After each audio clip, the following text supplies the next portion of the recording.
Welcome to the PR Maven Podcast, a podcast all about growing your network and building your brand through traditional and digital networking techniques. I'm Nancy Marshall, the PR Maven and CEO of Marshall Communications. I've been strengthening brands through PR for over 35 years, and now I'm celebrating the success of executives, influencers, business owners, and entrepreneurs from all around the world, all of whom have cultivated their brands and broadened their networks through traditional and digital networking methods. Each week, I interview one of these interesting and influential individuals and provide an opportunity for you, the PR Maven Nation, to gain insights from their strategies and stories. So stay tuned for this week's episode, and thanks for listening.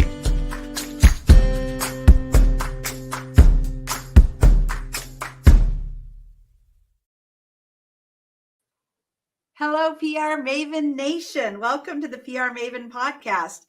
This is episode 180, which is unbelievable to me. I can't believe we've already done 180 episodes. The podcast is presented by Marshall Communications, creator of the Marshall Plan 65-step strategic process. For those of you who are new to the show, I'm your host, Nancy Marshall, the PR Maven and CEO of Marshall Communications. Welcome.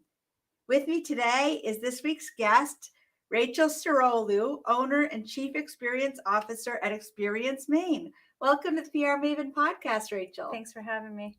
It's a pleasure to be here with you today. So Rachel is the founder and CEO of Experience Maine. She has over 20 years of experience planning meetings, travel and events, and experiential marketing campaigns. Before founding Experience Maine, she oversaw marketing and events for Clean Harbors. Prior to this, she worked in various marketing and event planning roles, including marketing manager at WEX, director of sales and marketing at 33 Management Group, promotions manager for Time Warner, and marketing and events coordinator for Vreeland Marketing and Design. I didn't know your resume. I didn't know you had all that good experience. That's like, yeah. So she is a certified certified meeting professional. And we're going to talk more about that. It's an internationally recognized certification program designated by the Events Industry Council.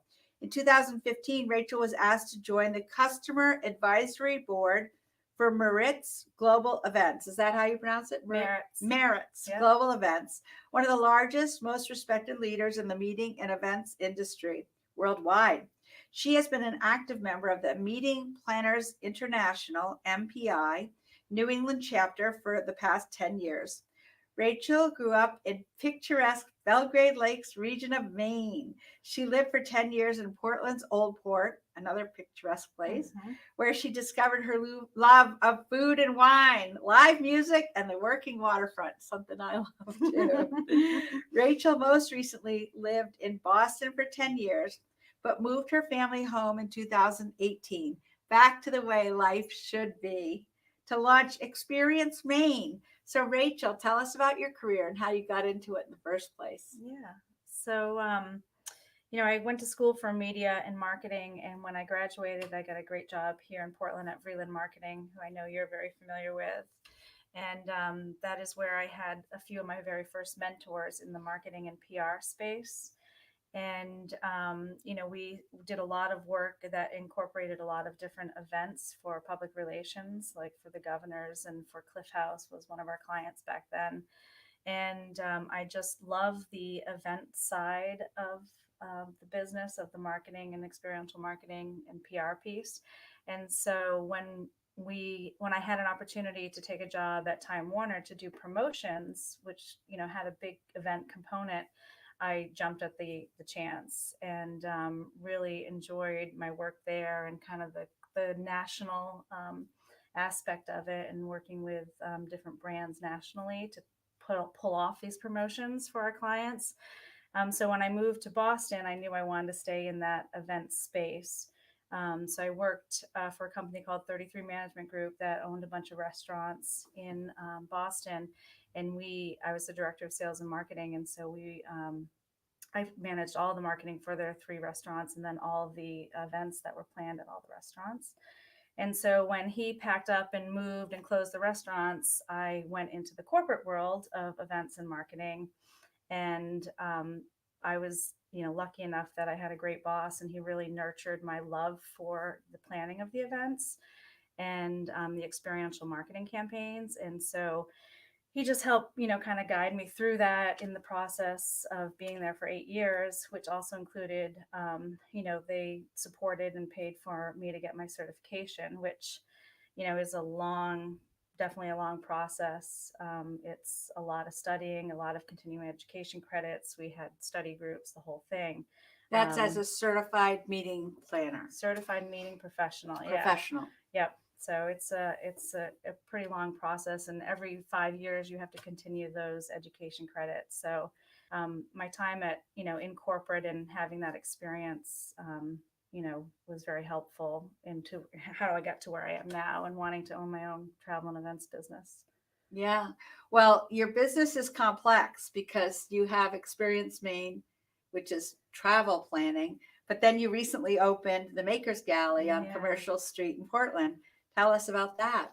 Yeah, so the Makers Galley was kind of a offshoot of Experience Maine, and COVID made us all think about our businesses and how we approach things and how customers look at things, and so I just wanted to kind of have an extension of Experience Maine that was just not the travel and events, but also a brick and mortar space where you can come in and experience Maine in four walls, so the idea was, we had, and plus I love supporting Maine, so, you can go and experience Maine through the resources and the services that we offer with the travel planning. But in this store, you can now experience Maine, including like the makers and the artists and all the authors and illustrators that write books that are from Maine. And then the cool part that I think is just amazing is this open chef's kitchen. And so the chef's kitchen allows us to showcase Maine purveyors, Maine fisheries, Maine farmers in the food that we make through cooking classes, through guest chefs, through guest, farmers coming in talking about what they do. So, it's a little bit of everything. I call it an experiential Maine marketplace. And it really kind of plays off of that experiential retail trend that, has been kind of rearing its head in Europe and some of the bigger cities. Because as retail, moves to online, more of the retail, the big business retail are looking for ways to bring people back into their store. So they're doing these experiential components, like having a runway show right in the middle of their store or having a guest chef come in. And so it's kind of playing off that as well. Yeah, well, I know people, especially after the pandemic, are craving in-person experiences like Yeah. that. And people want to collect experiences more than they want to collect things. Although you have both, right? Yeah, and I agree with that point. When I was looking at building Experience Maine, a lot of the research that I did, or just the knowledge I knew from those continuing education credits that I always have to continue to do for my CMP, was that the millennials were aging into the workforce, and they are more concerned with the collection of experiences versus the tangible. And then the baby boomers are aging out and wanting to go out and experience things. And so you have, these two generations that are now, really kind of helping generate the experience economy that, we talked about 10, 20 years ago when that book came out. So, it just kind of was a no-brainer because they're out there and people want experiences. Right. Yeah. And you're in a great location right there too, because when the cruise ships start coming back, they're all gonna Yeah, and I've empty. heard they are coming back to Yeah. Portland, so we are very excited about that. Somebody came to my launch party and said, thank you for having this space here as such a, fantastic representation of Maine, because it's the first thing a lot of these people will see when they come off the boat that represents Maine, and the last thing that they'll see before they get back on, so that was kind of humbling for them to say that. So Yeah, I can it's a neat totally see. space. I can totally see how they'll come in on the way into town, and then they'll see something and they'll be like, oh yeah, I'm gonna swing by there Yeah. before we set sail. Not to mention the 11-foot moose on our back wall. Right. That's awesome. Yeah. And I remember your grand opening party, which thank you for inviting me. And Absolutely. there was the Shuckers, Lady Shuckers were there, Right. which was a big hit for me. Yeah. Raw oysters. Anytime we can bring in other, entrepreneurs or small businesses that are looking, for a place to kind of showcase what they're doing and how they're growing, that's really what the Makers Galley is all about, is being a community, kind of event space that we just kind of all can, showcase our services and our business. Yeah, well, it's a real gift to the state of Maine. So I'm glad that you set up right there, and thank you. Close to where I live, which I like too. Yeah, we love seeing you. So how are you using public relations to promote your business? Oh, so I, like I mentioned, one of my early mentors was at Vreeland, and she was in public relations, Susan Tompkins, who many might know of. And she's been in the world for a long time, and she is just, she helped me understand the value and the power of public relations. And so I think having such a diverse background all these years has, kind of reinforced that. And so I believe wholeheartedly in PR. And so I think just, having a great partner who can help you in the PR space, really get the word out, having stories to talk about, like we have a great executive chef, and I was very strategic about hiring somebody there because it has to be a story. There has to, you want to promote somebody that has this great story and has this great, drive to make something of themselves. And so we found our executive chef, Ariana Stefanillo, and she, grew up on Cheviot Island. She used to fish and go on lobster boats with her dad. And so she's just got this really colorful and this great background and story that plays into everything that she does in the kitchen and the food that she makes, and wanting to, help elevate some of these smaller, fishermen or farmers and stuff. So I think the power of having a good story, is a big, driving factor for me with the PR. Well, it's so funny you said that, because when you mentioned your chef, that was exactly the first thing. I knew she had grown up on an island. I didn't remember which island, but I remember her telling that story, and that did resonate with me. Right. And I remembered it. And that's the power of story, especially when you get your fans to share the story with others. That's right. Because then they become brand ambassadors. That's so right. Again, that's the power of public relations right there.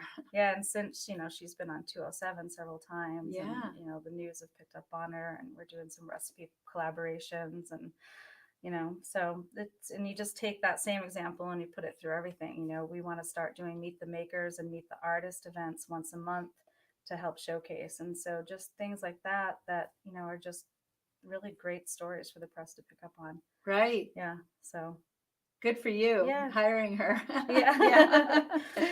So we talked about this a bit, like as far as developing your own personal brand, and what are you doing to convey it to prospective and current clients. So why don't you talk about how you feel about that? Yeah. So, the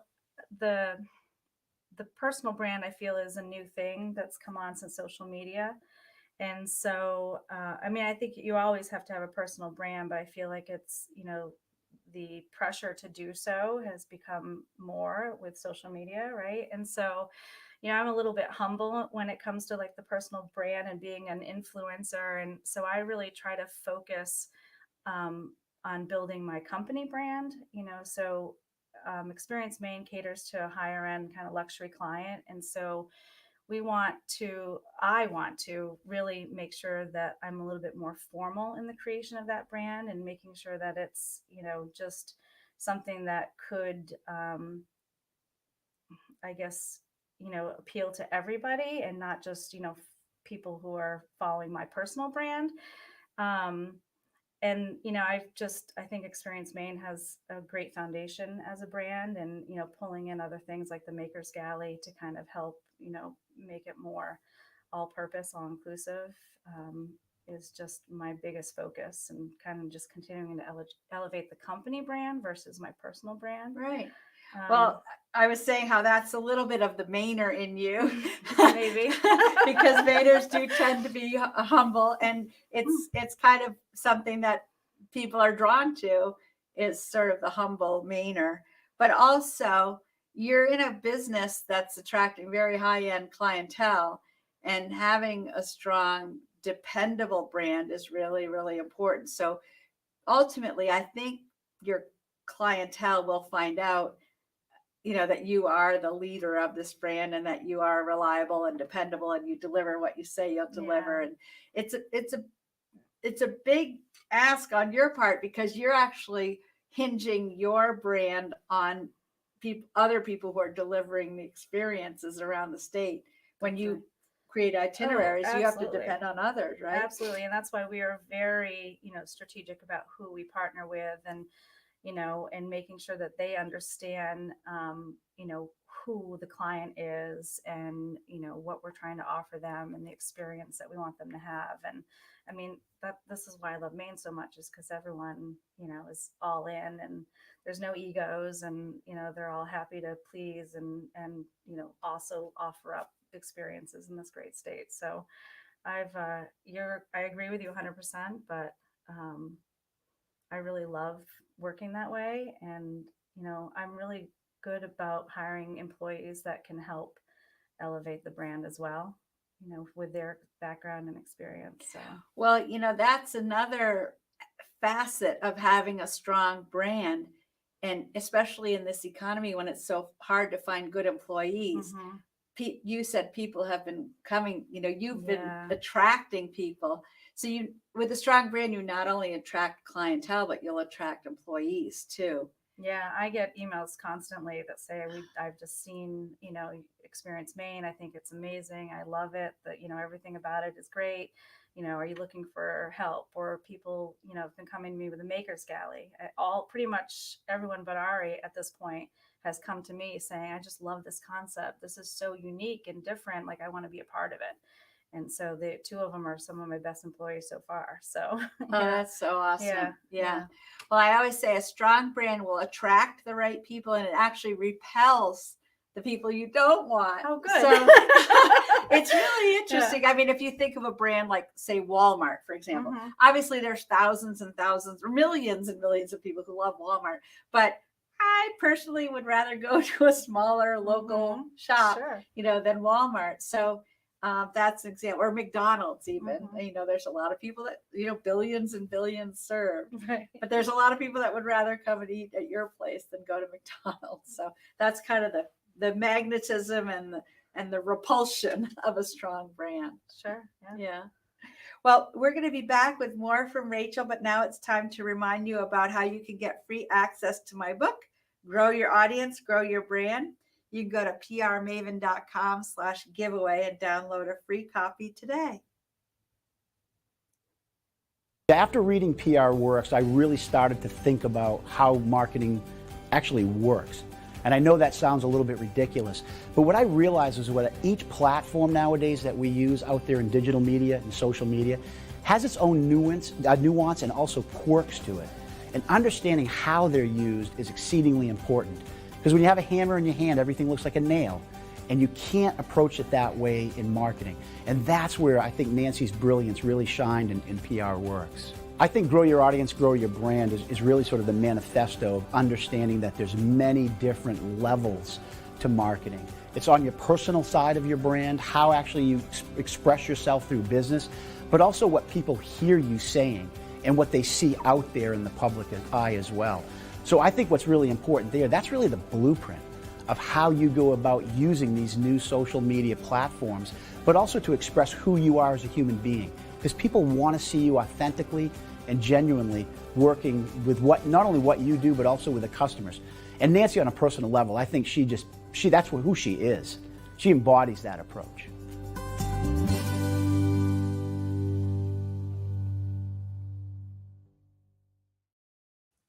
Welcome back to the PR Maven Podcast, and we're talking with Rachel today on the PR Maven Podcast, also available on Facebook, LinkedIn, and YouTube. So, Rachel, Experience Maine is highlighted in Google's 10th annual Economic Impact Report. How should small businesses and startups use the many digital resources available to scale and grow their business? Yeah. So that was a shocker for me when they approached me. That's huge. Yeah, I didn't put in for anything. They just came to me and had seen my business and did some research on it. And this was during the year of the pandemic, so they were also very intrigued on how I, pivot and did the Experience Maine Made website and created these big, beautiful gift boxes and was able to bring Maine, to people who couldn't travel there. And so that part was very intriguing to them as well. And how do you do that? You just launched a business, you're supposed to have the best year ever, to launch, because it's the bicentennial and everything, and then it all went away with COVID. And so how do you continue to stay relevant and then scale as one person, because you didn't have the big year? And so I come from a marketing background. I've been lucky to have such a diverse background doing marketing, PR, events, experiential events. And so I just knew about Google Analytics. I know about Google, AdWords. I'm, very in tune. I used to do all of our email campaigns and SEO and website stuff at Clean Harbors. So I was very familiar with that side of it, and just knew the importance, especially for a travel company, to be online. And so, it's so easy to just utilize these tools and these resources as a one-man or two-man show and get an exponential, return on that effort that you're putting in because of the tools that Google offers. And it's not just Google. I mean, it goes beyond that. I utilize Shopify to get the word out and to sell my products, and the fees are, minimal monthly to have these resources at your fingertip. It's not like you have to go out and build a whole website platform to sell your stuff nowadays. Like we use for Experience Maine, for example, a travel, website that is white labeled, to Experience Maine. So it looks like our own, and it builds these beautiful, interactive itineraries, and there's an app and the whole thing, and a monthly expense is minimal, and so there's just so many, different softwares and apps and resources out there, in the cloud, that I just think people should, instead of trying to do something their own, just make sure that there's not something out there for you to, get and utilize that's already been built. Don't try to reinvent the wheel. I'm sure it's been done, and it's minimal for you to, bring that in and, help your company grow and scale. Even if there's just one of you. Yeah. Well, that's the sign of a good entrepreneur and good business person. That, because I think a lot of people think we're bootstrapping this, and we're going to start on a shoestring, and we're not going to spend any money. And in the end, you need to. Yeah. But I mean, we're in a time where there's just so many, virtual applications that, we're lucky. I mean, I think from a small business perspective to be in this moment in time, because there are all these resources out there that are being built to use, versus if you think back to the Madman area, right? And how did they, and now we can just put together, I can put together an email blast and send it out in 30 minutes, Although they did get to drink martinis in the afternoon. Well, who says we don't?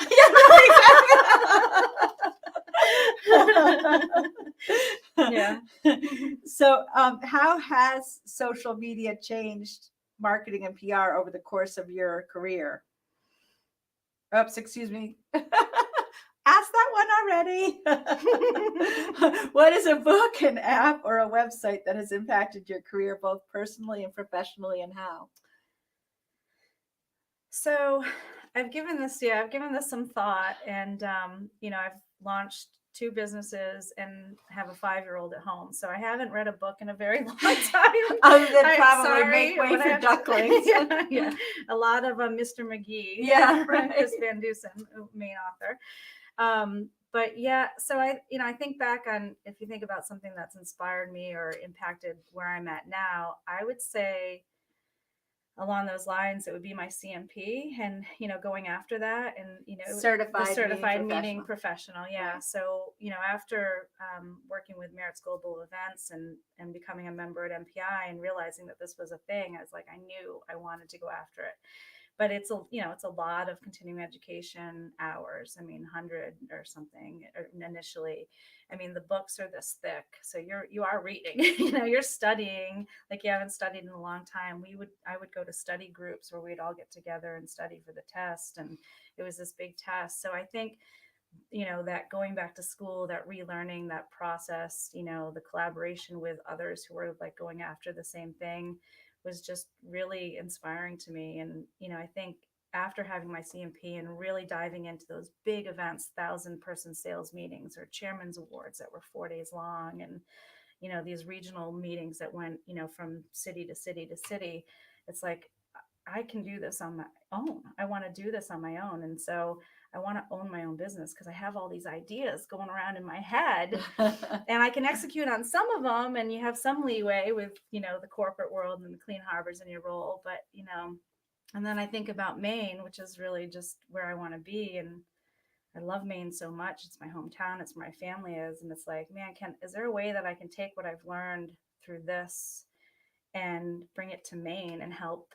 elevate Maine and, bring meetings and events and incentive trips to Maine, because I don't think that people know about what there is in Maine from a meeting standpoint. And now I'm so excited there might be a convention center potentially out at Rock Row, so it's happening, and I'm excited to be here kind of on the ground floor. Right. Yeah. That is something that Maine really needs, right? Mm-hmm. As a convention center. I think so. I think it would change just the way that we're perceived, and it would bring in so many opportunities for, employment, just all of us, yeah, employment, everything, money coming in from the meetings and events. I mean, if we had the space to host them, that's huge. And you might need to have a second Makers Galley over there.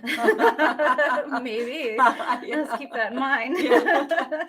Well, I have to say, I love the way you think, because I have the same syndrome with, your mind is always it's a blessing and a curse. Exactly. Right? I know when I had a full-time job and worked for a company, I used to drive the management crazy because I always would come in to work with ideas, and finally they're like, Nancy, we think you should have your own business so you can implement some of these ideas. So I'm like, okay.